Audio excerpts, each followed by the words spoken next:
আজ নরসিংদী এলাকায় যে ভূমিকম্প অনুভূত হয়েছে তার উৎপত্তি স্থল ছিল শিল্প সমৃদ্ধ এলাকা মাধবদী অঞ্চল।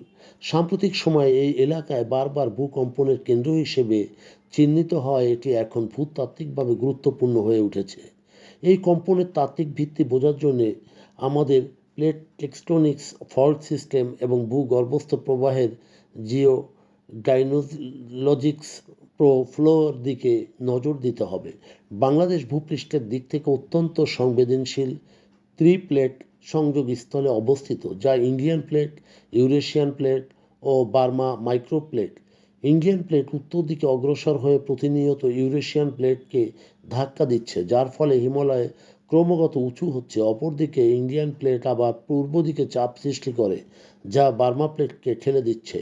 এই দ্বিমুখী চাপ ভূস্থলকে অস্থিতিশীল করে তোলে এবং বাংলাদেশ অঞ্চলে শক্তি জমায়, এবং শক্তি যখন একটি নির্দিষ্ট সীমা অতিক্রম করে তখন সেটি ভূমিকম্প রূপে এটি আবির্ভূত হয় বা মুক্তি পায়। নরসিংদী অঞ্চল সরাসরি বড় কোনো প্লেট বা বাউন্ডারি নয়, তবে এটি সুস্পষ্ট একটি মধুপুর ফল্ট, যা একটি স্ট্রাইক স্লিপ প্রকৃতির ফল্ট, যেখানে দুই পাশের শিলা এবং ব্লক অনুভূমিকভাবে বিপরীত দিকে সরে যায়।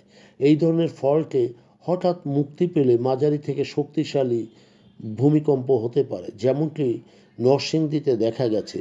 ভূগর্ভস্থ মাটির ধরন ও ভূমিকম্প প্রবণতাও বাড়ায়। নরসিংদীর মাটি মূলত অ্যালুভিয়াল সিল্ট এবং বালি ও ক্লে মিশ্রিত। এই ধরনের মাটি কম্পনের তরঙ্গ যখন শিথিল মাটির স্তর পায় তখন তা অ্যাম্প্লিফাই হয়ে উপরের স্থাপনা বেশি কাঁপায়। ফলে মাঝারি পাল্লার ভূমিকম্প মানুষের অনুভূতিকে ভয়ের সঞ্চার করে এবং তীব্র মনে হয়, তবে এটি ভবনের ক্ষতি বাড়াতে পারে। এছাড়াও নিচের দিকে চলমান ভূপ্রবাহের কারণে ইন্ডিয়ান প্লেট প্রতি বছর কয়েক সেন্টিমিটার উত্তরে অগ্রসর হচ্ছে। এই দীর্ঘমেয়াদের চাপ বাংলাদেশ সহ সেটা পূর্ব ভারত, সিলেট বেল্ট, মধুপুর গঠন এবং নরসিংদী অঞ্চলে ভূকম্পনের সম্ভাবনা বাড়িয়ে দেয়।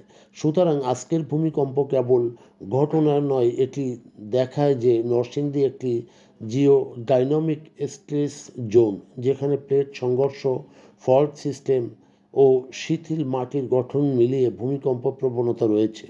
তবে সচেতনতা, ভূকম্পন সহনশীল নির্মাণ এবং বৈজ্ঞানিক প্রস্তুতি এটি অনেকটা ক্ষতি থেকে লাঘব করতে পারে।